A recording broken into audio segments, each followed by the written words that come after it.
Good afternoon. Before I go, I've no idea how I pronounce that type of tea. But anyway, that's the tea that I'm having this afternoon. I want to get my wee bum comfy. Oh. Anyway, the video today, if my remote control has worked, is called What's It All About? And what I'm referring to obviously is the continual lockdowns in the UK, most recently a full lockdown in Wales, in Australia, parts of America, other parts of Europe, most places in the world have got some degree or another of lockdown. And I wasn't going to make a video today, but I was messing about with my fire and making my tea, and I thought to myself, really, what is it all about? And last night I was watching a Donald Trump rally thing over in Arizona. Then it dawned on me what it was all about, and it came straight from the horse's mouth when Donald Trump said, when you turn on the news, in particular CNN, which seems to be the American version of the BBC here in the UK, all you seem to hear is COVID, COVID, COVID. And he said, people are tired of it, you dumb bastards. And I thought, Big Donald is the man. And I've thought this for a long, long time. But anyway, why would COVID have any sort of bearing on lockdowns in American politics, in my opinion? Now, my opinion is, and it might seem far-fetched, whatever, if I cared what people thought about my opinions, then I wouldn't put videos on the internet for people to see and freely comment and freely share and freely critique. But my theory is, you've got two types of people in the world. You have good people and you have evil people. Now, at the moment, well, let's look at evil people in the past. You had your Mr. Adolfs and you had your Stalins and you've had Mao and all these other evil, nasty people throughout history. And basically what they want is full control over the wards of the state, which is people that come under the state. And how you do that is with mistruths and misinformation and fear and bending the reality of things through the media, through the news, and through stories and through literature. Now, I believe that Donald Trump is 100% on the side of good. Now, a lot of people switch off at that point and think, he's an orange man, chauvinistic, whatever. And in the past, Donald Trump has said things that a lot of you people, maybe not so much a lot of you, because according to my YouTube analytics, about 85% of my audience is males, which is awesome. But Donald Trump says things like grabbing her by the pussy and things like that. And most males in their lifetime have said things along those lines. I've said stuff like that. I'm sure you've said stuff like that, if we're being honest.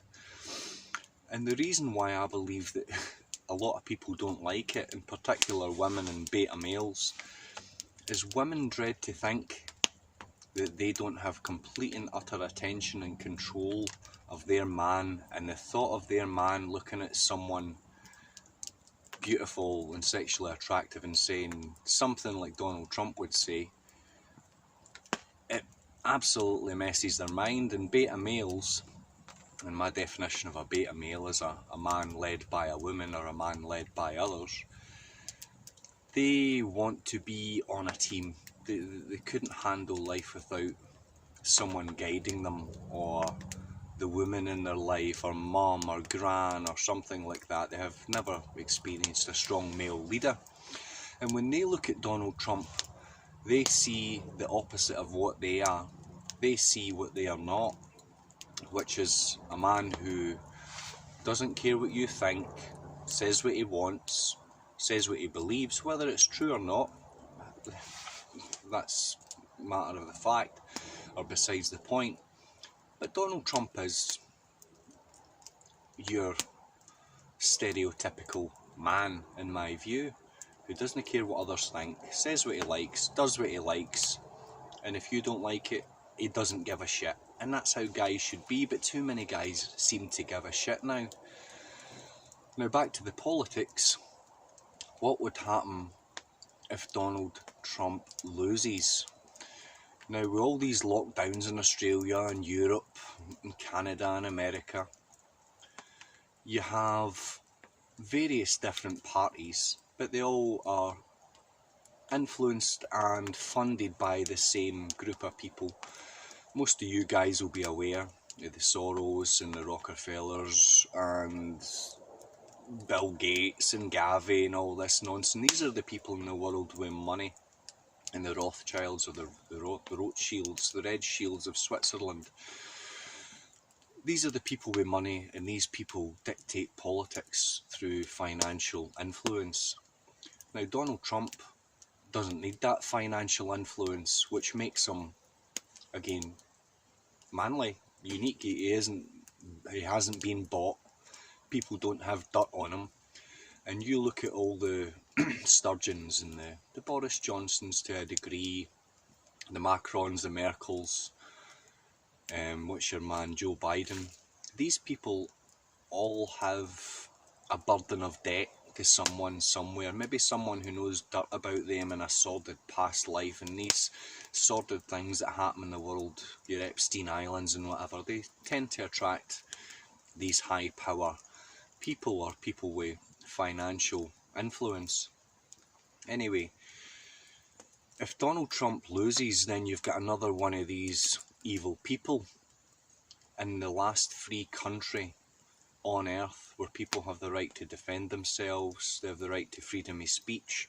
Now, if Mr. Biden wins, Joe Biden, when I started to hear about him racing against Trump and all the negative stuff, even Trump was saying himself that he's a decrepit old man and he doesn't know what he's talking about.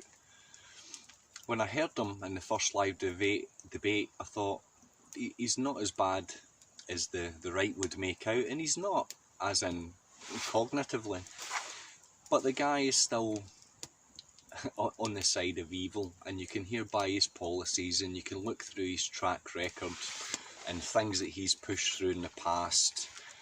He's of a set character. So if he gets in power, then you have a worldwide unification of the idea of socialism, government enforcing government legislating your every move, government locking you down whenever they feel like on a whim. But if Trump wins, then the house of cards is going to fall down. And that's why I believe we have all these lockdowns all around the world, Australia, the UK. It's to distract people from this battle of good versus evil. And that's 100% what it is. It's a fight of good versus evil. And Donald Trump is on the side of good. I wouldn't say he's the last political leader that's in the last sign of good, or last side of good, but he's certainly the most famous, the most known throughout the world, I'd say. So that's what I believe's going on. I believe the whole COVID is a nonsense. I believe it's nothing new under the sun. There is no new virus. You're much at risk of dying of anything as you were a year ago. There is no new circumstances. All these people on ventilators would have ended up on ventilators had they contracted influenza or the SARS or many other things. But if you look at the hospitals and they're all shut or they're all quiet, and I know this for fact because I speak to people who work in COVID wards, it just doesn't add up. And that's what I believe it's all about. I believe it's all about,